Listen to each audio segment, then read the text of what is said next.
ये जो वीडियो थोड़ी सी लेंथ है, लेकिन अगर आप कॉमर्स का कंप्लीट टॉपिक समझना चाहती हैं तो वीडियो को एंड तक जरूर देखें।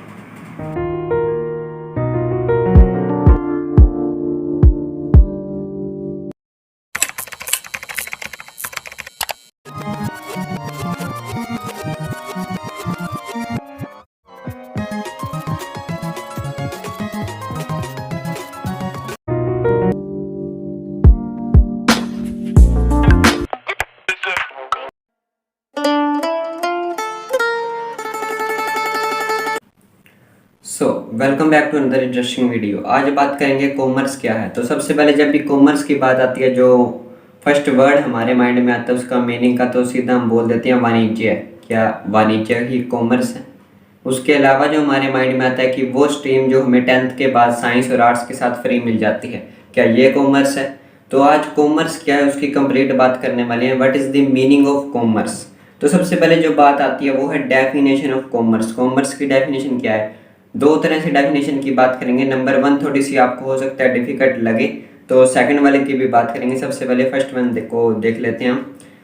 Commerce refers to the well organise setup of large scale interchange of product services और something of value for money और money's worth among the economic agent. तो कॉमर्स क्या है? ये एक वेल ऑर्गेनाइज सेटअप है जिसमें एक बड़े स्केल पर जो प्रोडक्ट और सर्विसेज हैं उनका एक्सचेंज होता है, जिनकी कुछ ना कुछ वैल्यू होती है, कुछ ना कुछ उसकी मनी में वर्थ होती है। It covers all the activities which directly और indirectly assist in process of exchange. तो ये जो कंप्लीट प्रोसेस होगी सेल परचेज की, यानी कि जो एक्सचेंज होगा गुड्स का, इसमें वो सभी एक्टिविटीज भी कॉमर्स में इंक्लूड होती हैं जो इसमें हेल्प करती हैं। फॉर एग्जाम्पल ट्रांसपोर्टेशन जैसे हेल्प करता है तो वो भी इसमें इंक्लूड हो जाएगा। Basically it is concern with the distribution aspect of business. तो बेसिकली इसका मीनिंग है कि जो डिस्ट्रीब्यूशन है, जो भी हमने आइटम कोई भी प्रोड्यूस कर दी तो उसका डिस्ट्रीब्यूशन है वो सही तरह से हो। It realized on the fact that everything that is produced must be consumed. ये जिस फैक्ट पर काम करता है वो फैक्ट ये है कि जो चीज़ की प्रोडक्शन हो गई वो कंजप्शन भी उसकी होनी चाहिए। In this way commerce means या फिर commerce come into the picture to facilitate effective and uninterrupted buying and selling of goods and services. तो कॉमर्स का सीधे तौर पर मीनिंग ये है कि ये जो प्रोडक्शन और जो कंजप्शन होगा इन सब की जो प्रोसेस को बिना किसी रिस्क के, किसी दिक्कत के उसे फैसिलिटेट करे, कि जो हमें फैसिलिटीज़ चाहिए लाइक ट्रांसपोर्टेशन, कम्युनिकेशन, सभी की बात करेंगे इसी वीडियो में, तो उसमें हेल्पफुल करेगा। तो ये थी डेफिनेशन जो थोड़ी सी अलग लगेगी। तो सेकंड वाले की बात करते हैं। यहाँ पर जो डेफिनेशन है, द एक्सचेंज और buying and selling of commodities, वस्तुओं की खरीद बेच, specially the exchange of merchandise on a large scale between different places और commodities, extended trade and traffic. तो यहाँ पर ये जो सेकंड वाली डेफिनेशन की बात हम कर रहे हैं, इसके अकॉर्डिंग द एक्सचेंज और buying and selling of commodities specially the exchange of merchandise on a large scale between different places और कम्युनिटीज़। तो इसके अकॉर्डिंग कि दो कम्युनिटीज़ हैं, यानी कि दो समुदाय हैं या फिर दो अलग अलग प्लेसेस हैं, मान लीजिए दो डिफरेंट कंट्रीज़ हैं, तो उनके बीच में जो भी buying and selling of goods होगा, लेन देन होगा, व्यापार होगा, वो इसमें इंक्लूड होगा लार्ज स्केल पर, बड़े पैमाने पर। उसी के साथ साथ विस्तारित व्यापार और जो ट्रैफिक का मीनिंग है यहाँ पर यातायात, यानी कि ट्रांसपोर्टेशन वगैरह भी इसमें इंक्लूड होगी। तो यहाँ पर ये जो डेफिनेशन है ये काफ़ी छोटी सी है, इसमें हम ऐड कर सकते हैं कि an interchange of goods between two different countries known as foreign trade, यानी कि दो अलग अलग देश हैं, इंडिया, अफ्रीका, इन दो देशों के बीच जब ट्रेड होगा उसे कहेंगे फॉरेन ट्रेड। और उसके अलावा अगर कोई एक कंट्री के डिफरेंट स्टेट्स में होगा तो उसे कहेंगे डोमेस्टिक ट्रेड, यानी कि इंडिया में कि कोई भी दो स्टेट है, पंजाब, हरियाणा, तो इस तरह से जब ट्रेड होगा उसे कहेंगे डोमेस्टिक ट्रेड, यानी कि वो एक कंट्री की बाउंड्री के अंदर हो रहा है। अब आती हैं कैरेक्टरिस्टिक्स ऑफ कॉमर्स। तो कॉमर्स की बात हमने कर ली है, इसकी कैरेक्टरिस्टिक्स क्या क्या हैं? Commerce provides the necessary link between the producer and consumer of goods and services. तो जो यहाँ पर कॉमर्स है ये हेल्प करता है किसमें? प्रोडक्शन और कंजप्शन में। किस तरह से? ये एक लिंक बनाता है कि प्रोड्यूसर से लेकर कंज्यूमर तक चीज़ किस तरह से जाएगी, इसमें हेल्प करता है ये। तो जो मेरे पास ये नोट्स हैं इसका मैं कोशिश करूँगा कि लिंक आपको डिस्क्रिप्शन में दे दूँ, लेकिन मैं श्योर नहीं हूँ इस बारे में। It is known for the exchange of goods and services for adequate consideration. इसमें गुड्स एंड सर्विसेज जो होती हैं उनका एक्सचेंज इंक्लूड होता है और उसी के लिए ये जाना जाता है। It covers the services delivered by various organizations to facilitate the free flow of goods and services। तो इसमें वो सभी ऑर्गेनाइजेशन भी इंक्लूड होंगी जो सर्विस प्रोवाइड करती हैं ताकि जो गुड्स और सर्विसेज हैं वो फ्री फ्लो यानी कि आराम से प्रोड्यूसर से कंज्यूमर तक पहुंच जाए। तो इसमें सिर्फ बात इतनी सी है, ये हेल्प करेगा कॉमर्स की जो वस्तु आइटम चीज़ हमने प्रोड्यूस की वो कंज्यूमर तक सही से आसानी से आराम से किस तरह से पहुंचेगी, ये उसी में सिर्फ सहायता करेगा, हेल्प करेगा। It removes all the barriers as to person, place, time, risk, knowledge, finance in the process of exchange. तो जो प्रोसेस होगी एक्सचेंज की यानी कि प्रोड्यूसर से कंज्यूमर तक, वहाँ पर जो बैरियर्स आएंगे, फॉर एग्जाम्पल बैरियर होगा यहाँ पर डिस्टेंस का, प्लेस का, दो डिफरेंट कंट्रीज हैं तो उसका बैरियर दूर कैसे होगा, ट्रांसपोर्टेशन से। हमें बातचीत करनी है, ऑर्डर करना है, वो कैसे होगा, कम्युनिकेशन से।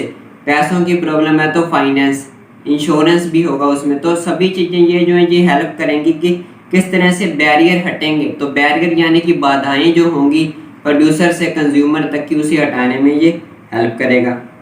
Profit act as an incentive for carrying out commercial activity. और जो प्रॉफिट होगा वो एक तरह से इंसेंटिव की तरह काम करेगा, यानी कि अब ये कंप्लीट एक्टिविटी जो होगी इसका कोई तो मोटिव होना चाहिए, वरना लोग नहीं करेंगे। तो प्रॉफिट इसका एक तरह से इंसेंटिव होगा।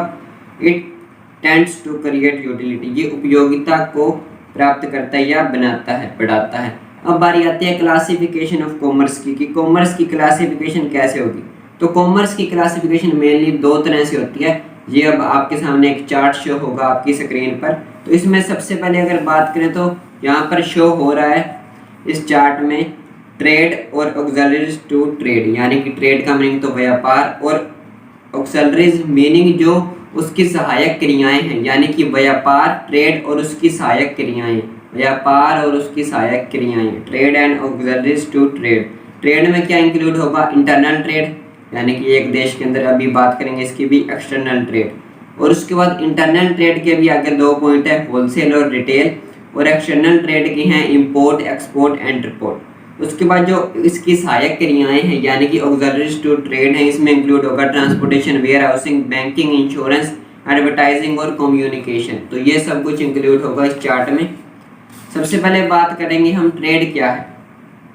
As we all know that trade is the sale, transfer और exchange of goods and services for mutual benefit। जैसा कि हम जानते हैं ट्रेड यानी कि व्यापार क्या है, वस्तुओं का आदान प्रदान, किसके लिए, बेनिफिट के लिए, लाभ के लिए। The person engaged in the trade of goods is termed as trader। तो जो व्यापार करता है, ट्रेड करता है, उस व्यक्ति को क्या कहते हैं, ट्रेडर यानी कि व्यापारी। Who act as the middleman between the producer and consumer of goods। तो जो व्यापारी होता है वो एक मिडल मैन की तरह काम करता है, यानी कि प्रोड्यूसर से कंज्यूमर, ये हो गया प्रोड्यूसर, ये हो गया कंज्यूमर, इनके बीच में मिडल मैन की तरह होता है ट्रेडर, व्यापारी, जो प्रोड्यूसर से माल लेकर कंज्यूमर तक पहुंचाता है। तो ये होता है मिडल। इट इज़ फर्दर सब डिवाइडेड इंटू टू कैटेगरीज। तो अब ट्रेड की दो कैटेगरीज कौन सी हैं उसकी बात करते हैं। Number one is internal trade. Internal trade क्या होता है, when buying and selling of goods and services is undertaken within the geographical boundary of the country as well as the consideration is paid in the country's legal currency or by the way of banks and the transportation system of the country is used for supplying the goods and services। तो काफ़ी ज़्यादा lengthy point है, इसे हम समझने की कोशिश करते हैं। तो इंटरनल ट्रेड में क्या होगा, वस्तुओं की खरीद बेच होगी, लेकिन जियोग्राफिकल बाउंड्री, एक कंट्री है, मान लीजिए इंडिया है, तो इंडिया की जो जियोग्राफिकल बाउंड्री है उसी के अंदर ही व्यापार होगा, उसे कहेंगे इंटरनल ट्रेड। इसके लिए जो पेमेंट होगी वो भी इंडियन करेंसी यानी कि हमारी जो करेंसी है रुपीज़, उसी में होगी। यानी कि कोई भी देश है उसकी डोमेस्टिक बाउंड्री के अंडर ही होगा, जो उसे कहेंगे इंटरनल ट्रेड। तो वहाँ वहीं की करेंसी यूज़ होगी, जैसे हमारी इंडियन रुपीज़ है तो रुपीज़ यूज़ हो जाएंगे, अमेरिका की डॉलर है तो उनके वहाँ इंटरनल ट्रेड में डॉलर ही यूज़ होंगे। तो जो वहाँ पर लीगल करेंसी है उसी का यूज़ होगा।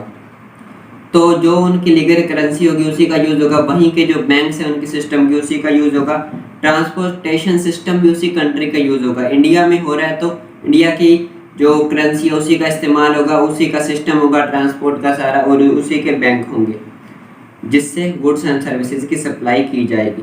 Trade with in the country is also called domestic trade. तो जैसे हमने पहले भी बात की थी कि इंटरनल ट्रेड को ही डोमेस्टिक ट्रेड कहते हैं, एक कंट्री की बाउंड्री के अंदर ही जो ट्रेड होगा। इसके भी अगर दो टाइप्स हैं। Number 1 is wholesale. तो in wholesale trade the goods and are bought in large quantities from the producer and sold to the number of retailers. The margin of wholesaler is less than retailer. तो wholesale trade में क्या होगा, ये producer से माल खरीद के retailer को बेचते हैं, ये बल्क में सामान लेते हैं, इसलिए इन्हें कई बार सस्ता भी पड़ता है, क्योंकि जब बल्क में कंपनी से ये प्रोड्यूसर जो होगा गुड्स को प्रोड्यूस कर रहा है, यानी कि फैक्ट्रीज में जो गुड्स प्रोड्यूस होंगी उसे होलसेलर परचेज करेगा बल्क में, तो उन्हें ये रिटेलर को अलग अलग रिटेलर जो होंगे उन्हें कुछ कुछ पार्ट्स बेचेगा और इनका मार्जिन रिटेलर के मुकाबले कम होता है। Next is retail. Retail trade क्या है? In retail trade the retailer purchases goods from wholesaler for the purpose of reselling them to consumer in small lots और in small quantities. The margin of retailer is more than that of wholesaler. तो retailer जो होगा वो wholesaler से सामान खरीद के उन्हें कंज्यूमर को दोबारा बेच देगा और इसका जो मार्जिन होता है वो होलसेलर से ज़्यादा होता है। तो सबसे पहले आता है प्रोड्यूसर, फिर आता है होलसेलर जो उससे सामान खरीदता है, होलसेलर के बाद आता है रिटेलर जो होलसेलर से सामान खरीदता है, और उसके बाद रिटेलर से सामान खरीदते हैं कंज्यूमर लोग। तो कई बार इनके बीच में एजेंट्स भी होते हैं। तो यहाँ पर मेनली है प्रोड्यूसर, होलसेलर, रिटेलर और कंज्यूमर, ये चार ही हैं। तो ये थे इंटरनल ट्रेड के टाइप। अभी तक हमने बात की मीनिंग क्या है कॉमर्स का, उसकी डेफिनेशन की बात कर ली, उसके अलावा उसकी कैरेक्टरिस्टिक्स क्या क्या है उसकी बात कर ली। उसके बाद जो चार्ट आपने अपनी स्क्रीन पर देखा उसमें सबसे पहले था ट्रेड। तो ट्रेड में जो इंटरनल ट्रेड आता है उसकी बात कर ली। उसके दो टाइप्स थे, होलसेल और रिटेल ट्रेड। अब इसमें जो सेकंड आता है एक्सटर्नल ट्रेड, नाम से ही समझ आ रहा है एक्सटर्नल बाहरी, इंटरनल था अंदर यानी कि एक बाउंड्री के अंदर। तो एक्सटर्नल ट्रेड में क्या होगा? When the purchase and sale of goods and services take place between two countries it is known as external trade. It can be classified into 3 categories. तो जब वस्तुओं की खरीद बेच यानी कि परचेज और सेल होगी दो कंट्रीज के बीच में, दो देशों के बीच में, लाइक इंडिया अफ्रीका, तो इस तरह से, तो इसे कहेंगे एक्सटर्नल ट्रेड या फॉरेन ट्रेड। तो इसके भी आगे 3 टाइप्स हैं। सबसे फर्स्ट जो आता है वो है import. When goods are purchased from a foreign country, it is called import. तो जब किसी फॉरेन कंट्री से, बाहरी देश से जब सामान खरीदा जाता है उसे कहेंगे इम्पोर्ट। लाइक इंडिया जो है वो अमेरिका से अगर कुछ सामान लेगा तो हम इम्पोर्टर हो गए, और जो गुड्स होंगी उसे कहेंगे import. Second one is export. When goods are sold to foreign country, it is called as export.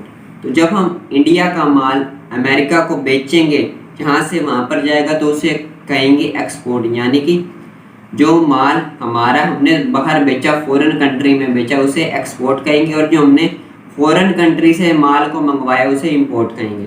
जो थर्ड पॉइंट आता है इसमें वो है एंटरपोर्ट। क्या चीज़ है? अब एंटरपोर्ट मीन्स री एक्सपोर्ट, यानी कि एक्सपोर्ट लेकिन ये है री एक्सपोर्ट। एक्सपोर्ट की बात हमने की जब हम किसी फॉरेन कंट्री को सामान बेचेंगे। अब एंटरपोर्ट में क्या होगा? री export. It means goods imported from a foreign country not for domestic consumption but for reselling it is further to another country।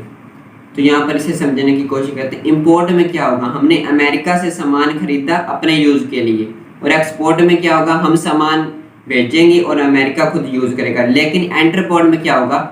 India ने अमेरिका से सामान खरीदा और उसी सामान को एज इट इज़ अफ्रीका को बेच दिया, यानी कि अमेरिका से सामान उठाया, हमने डोमेस्टिक कंजम्पशन नहीं की, इंडिया में यूज़ नहीं किया, उसे एज इट इज़ अफ्रीका में बेच दिया, तो इसे कहेंगे एंटरपोर्ट। एक देश से सामान को इंपोर्ट कर लिया, दूसरे में एक्सपोर्ट कर दिया, तो इसे कहेंगे एंटरपोर्ट। तो ये था ट्रेड। ट्रेड में सबसे पहले आता है इंटरनल ट्रेड जिसके 2 टाइप्स थे, और इंटरनल की बात की तो एक बाउंड्री के अंदर उसमें आते हैं होलसेल, रिटेल और एक्सटर्नल होता है बाउंड्री के बाहर दो कंट्रीज के बीच में, फॉरेन कंट्रीज के बीच में, इसमें इंपोर्ट, एक्सपोर्ट और इंटरपोर्ट। अब second one is auxiliaries to trade, सहायक क्रियाएं क्या है ट्रेड की, क्योंकि ट्रेड करना, व्यापार करना आसान बात नहीं है, इसमें बहुत सारे पॉइंट्स होते हैं। सबसे पहले ऑक्सिलरीज की बात करें तो auxiliary to trade covers all those activities which help in the efficient flow of commercial activity। तो जो कॉमर्शियल एक्टिविटीज़ हैं उनकी एफिशिएंट की वो आसानी से हो पाए, यानी कि प्रोड्यूसर से कंज्यूमर तक की जो प्रोसेस है वो आसानी से हो पाए, उसे आसान बनाने का काम करती हैं ऑक्सिलरीज टू ट्रेड, यानी कि सहायक क्रियाएं। There are various hindrances in undertaking trade, यानी कि व्यापार करते वक्त बहुत सारी समस्याएं आती हैं, बैरियर्स आती हैं, उन्हें दूर करने में ये किस तरह से हेल्प करती है, इसी की बात करेंगे। सबसे वन और मोस्ट इम्पोर्टेंट है ट्रांसपोर्टेशन।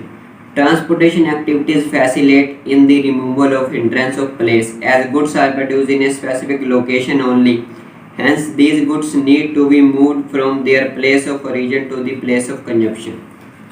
तो ट्रांसपोर्टेशन में क्या होगा, ट्रांसपोर्टेशन का काफ़ी बड़ा रोल है, क्योंकि अगर इंडिया को यहाँ से सामान भेजना है अमेरिका, तो यहाँ से हम पैदल तो देकर आएंगे नहीं, चाहे वो एरोप्लेन से हम भेजें या फिर पानी के थ्रू यानी कि समुंदर के थ्रू भेजें, शिप से, यानी कि ट्रांसपोर्टेशन की ज़रूरत है। या फिर हम इसे इस तरह से समझने की कोशिश करते हैं कि कोई ख़ास चीज़ है जो सिर्फ हरियाणा में बनती है, लेकिन वो चीज़ अगर पश्चिम बंगाल में चाहिए तो वहाँ तक कैसे जाएगी, ट्रांसपोर्टेशन से, सड़क से जाए चाहे एरोप्लेन से जाए, यानी कि ट्रांसपोर्टेशन की ज़रूरत है, क्योंकि कोई चीज़ सिर्फ एक स्पेसिफिक लोकेशन में बनती है, वो बाकी जगह वहाँ से कैसे जाएगी, ट्रांसपोर्टेशन से, उसके बिना ये पॉसिबल ही नहीं है। तो ट्रांसपोर्टेशन सबसे बड़ी चीज़ है, क्योंकि ट्रांसपोर्टेशन से ही जो गुड्स हैं जिस प्लेस पे वो बनी, प्रोड्यूस हुई, वहाँ से कंजम्पशन के प्लेस तक जाने के लिए ट्रांसपोर्टेशन ज़रूरी है, चाहे वो फॉरेन की कंट्री में सामान भेजना हो, सामान मंगवाना हो, एक स्टेट से दूसरे स्टेट में सामान भेजना हो, चाहे सामान मंगवाना है,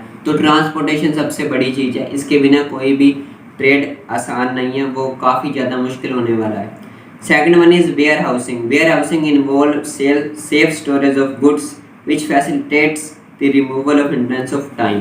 तो जो ट्रांसपोर्टेशन था वो बाधा कौन सी दूर करता था, डिस्टेंस की, प्लेस की, जो प्लेस की हिंड्रेंस होती थी, बैरियर होता था, उसे दूर करता था, कम करता था।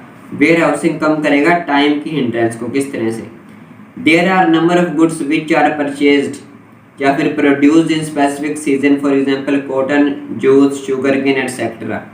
However, they are needed throughout the year on daily basis for different purposes, and then there are some goods which are needed season wise, such as woolen cloth, umbrellas, etc. So warehousing provides proper storage for such produce। तो कुछ goods ऐसी होती हैं जो एक specific season में ही होती हैं, लाइक कॉटन अब पूरा साल पैदा नहीं होगी, प्रोड्यूस नहीं होगी, चाहे वो शुगर केन है या फिर अनाज है, वीट है, राइस है, ये पूरा साल तो पैदा नहीं होंगे, यानी कि ये एक स्पेसिफिक सीजन में होंगे, 3 महीने 4 महीने। तो जब बड़ी मात्रा में प्रोडक्शन हो गया तो उसे स्टोर तो करना होगा, क्योंकि हम जो भी प्रोडक्शन हुआ एक बार में तो यूज़ नहीं कर लेंगे, थोड़ा थोड़ा यूज़ होगा, क्योंकि पूरा साल उसी प्रोडक्शन को यूज़ करना है। तो उसके लिए चाहिए जगह यानी कि वेयर हाउस, जहाँ पे हम उसे स्टोर कर सकें। तो वेयर हाउसिंग जो ये टाइम की हिंड्रेंस है इसे दूर करता है, क्योंकि गुड्स की जो प्रोड्यूसिंग होती है, प्रोडक्शन होता है और कंजम्पशन होता है, प्रोडक्शन और कंजम्पशन में टाइम लगता है, प्रोसेस जो हुई उसमें टाइम लगेगा, और टाइम के लिए जो प्रोडक्शन होगा, प्रोड्यूस हुई है आइटम्स, उसे स्टोर तो कहीं ना कहीं करना होगा, उसके लिए काम आएगा वेयर हाउसिंग। लाइक अम्ब्रेलाज की बात करें तो उनकी हमें पूरा साल ज़रूरत कभी भी पड़ सकती है, लेकिन वो प्रोडक्शन उनका क्या पता कब होगा, तो यानी कि वो एक बड़ी अमाउंट में, लार्ज अमाउंट में या फिर नंबर्स में अम्ब्रेलाज को प्रोड्यूस करके उन्हें फैक्ट्रीज में जब प्रोड्यूस हो गए तो उन्हें वेयर हाउसेज में रख देते हैं, ताकि जैसे जैसे डिमांड आएगी उसी के अकॉर्डिंग वो सप्लाई कर देंगे। या फिर हम कॉटन की बात करें तो, या फिर वुलन क्लॉथ्स हैं, उनकी जो हमें ज़रूरत है वो सिर्फ विंटर में है वुलन क्लॉथ्स की, लेकिन उनका प्रोडक्शन तो पहले ही होगा, तो प्रोडक्शन अगर उनका समर में होगा तो ही विंटर में सप्लाई होगा, लेकिन जो प्रोडक्शन है उनका समर में बहुत ज़्यादा हो गया तो उनके लिए स्टोर करने के लिए वेयर हाउसेज की ज़रूरत पड़ेगी, क्योंकि प्रोडक्शन तो पहले हो गया लेकिन विंटर आने पर ही कंजप्शन होगा तो ये टाइम लगेगा, जो उसके लिए वेयर हाउसिंग ज़रूरी है। Third one is banking. Banking helps in providing financial assistant to the enterprise. तो एंटरप्राइज को फाइनेंशियली असिस्टेंट प्रोवाइड करता है बैंकिंग। कई बार पैसों की प्रॉब्लम होती है तो बैंकिंग इसमें काफ़ी बड़ी रोल है उसका, हेल्प करता है ट्रेड को चलाने में। That means remove the hindrance of finance, यानी कि फाइनेंस का जो हिंड्रेंस है, पैसों का जो हिंड्रेंस है उसे ये दूर करेगा। We all know that goods are not purchased at the same time when they are produced, so there is a time gap between the production and consumption of goods. And during this period, the entrepreneurs require funds to finance production. Therefore, bank helps in raising fund. तो यहाँ पर ये hindrance जो दूर करेगा वो होगा finance का। किस तरह से? तो प्रोड्यूसर ने 5 करोड़ रुपए को लगाकर प्रोडक्शन कर दिया, लेकिन कंजप्शन होना है। हम क्लोथ्स का एक एग्जांपल लेते हैं। तो समर में किसी प्रोड्यूसर ने 5 करोड़ के क्लोथ्स, वुलन क्लोथ्स बनाकर रख लिए वेयर हाउसिंग में, तो उसके जो कंजप्शन होगा वो होगा विंटर में। तो यहाँ पर एक टाइम आ गया, लेकिन उसे इतने में और भी तो काम करने होंगे, वर्कर्स को पेमेंट भी देनी होगी, उसके अलावा और भी प्रोडक्शन करना होगा, हो सकता है डिमांड ज़्यादा आ जाए तो उसे जो पैसे चाहिए होंगे, क्योंकि वो तो पैसे उसे कम मिलेंगे जब यहाँ वहाँ पर कंजप्शन के लिए टाइम आ जाएगा विंटर का, तो यानी कि कंजप्शन होने में टाइम लगेगा। उससे पहले अगर उसे पैसे चाहिए वो कौन देगा? बैंक। तो बैंक जो है वो फाइनेंस करके जो फंड्स हैं उसे रेज करने में हेल्प करता है ताकि ट्रेड और आसान हो जाए। Fourth one is insurance. तो इंश्योरेंस भी काफ़ी ज़्यादा इंपॉर्टेंट होता है एक ट्रेड में, लेकिन इसे इतनी इंपॉर्टेंस देते नहीं है, लेकिन काफ़ी ज़्यादा इंपॉर्टेंट है ये भी। बात करते हैं इंश्योरेंस की। We all know that there is always a risk involved in the transportation of goods and services from one place to another. But with the insurance, the risk of theft or fire can be removed and the organization can be free from the fear of loss during transit.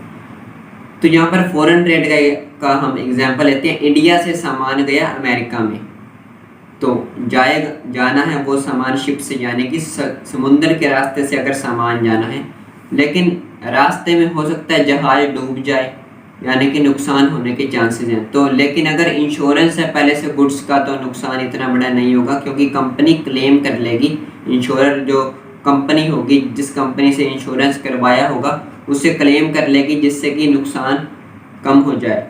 तो insurance काफ़ी ज़्यादा helpful है trade में, लेकिन इसे ज़्यादा importance दी नहीं जाती, लेकिन यह भी काफ़ी ज़्यादा हेल्पफुल है, क्योंकि बिजनेस में काफ़ी ज़्यादा रिस्क होता है। वहाँ पर चोरी भी हो सकती है, वहाँ पर आग भी लग सकती है। मान लीजिए कोई गोडाउन है, उसमें अगर चोरी हो गई या आग लग गई, तो उसका अगर जो गुड्स हैं उनका इंश्योरेंस है तो वहाँ पर भी क्लेम किया जा सकता है। तो इस तरह से काफ़ी ज़्यादा हेल्पफुल है इंश्योरेंस भी।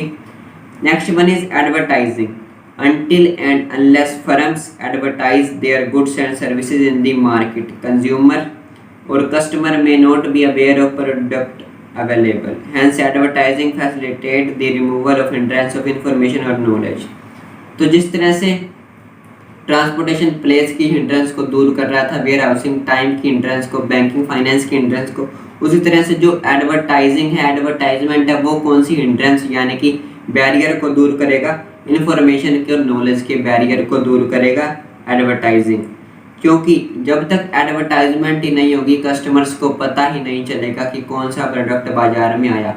यहाँ पर एग्जांपल लेते हैं कि कोई प्रोड्यूसर है, उसने कोई नई मोबाइल फ़ोन या फिर नई बुक निकाल दी, यानी हम यहाँ पर मोबाइल फ़ोन का एग्जांपल लेते हैं कि किसी प्रोड्यूसर ने कोई नया मोबाइल लॉन्च कर दिया, लेकिन जब तक वो उसकी एडवर्टाइजमेंट ही नहीं करेगा, लोगों को पता ही नहीं चलेगा कि ये मोबाइल भी मार्केट में आया है या लॉन्च हुआ है या एग्जिस्ट करता है, तो उन तक इन्फॉर्मेशन कैसे पहुंच पाएगी? एडवर्टाइजमेंट से। क्योंकि अगर एडवर्टाइजमेंट होगी तो ही कस्टमर्स तक इन्फॉर्मेशन पहुंच पाएगी। तो जो इन्फॉर्मेशन का जो बैरियर होगा उसे कौन दूर करेगा? Advertisement. Advertisement is the best tool for making people aware of product and services available with just one message that communicate its feature and usefulness through various channels such as radio, television, internet, newspaper, etc.